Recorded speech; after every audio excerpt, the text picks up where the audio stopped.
The COVID-19 pandemic has been an unprecedented disruption to businesses across the globe.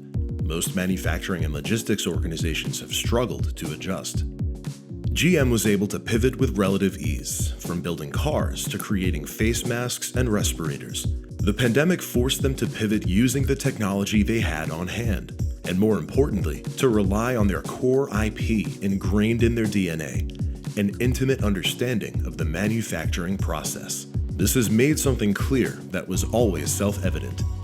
By applying existing investments across the value chain, organizations not only extend the value of a given technology, but also enable a wider variety of capabilities, thereby enhancing business agility, and successfully innovate during times of disruption. This kind of thinking isn't exclusive to large corporations.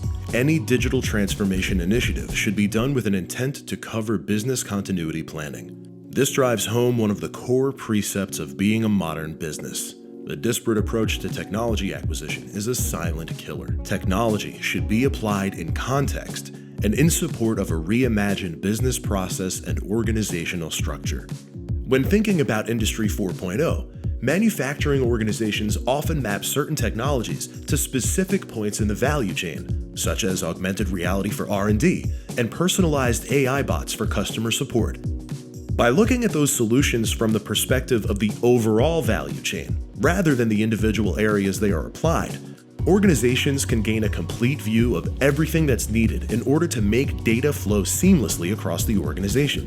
Using this approach, augmented reality would no longer be exclusive to R&D, but could also be used for helping an on-site worker make equipment repairs remotely.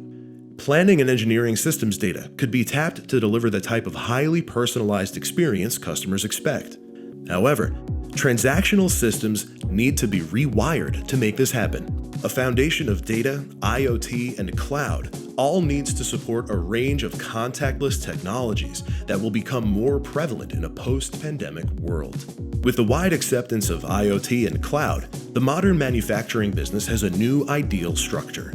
Organizations that base their digital strategies on the needs of their current and future business initiatives will be able to develop the operational agility to respond to overwhelming market disruptions and change.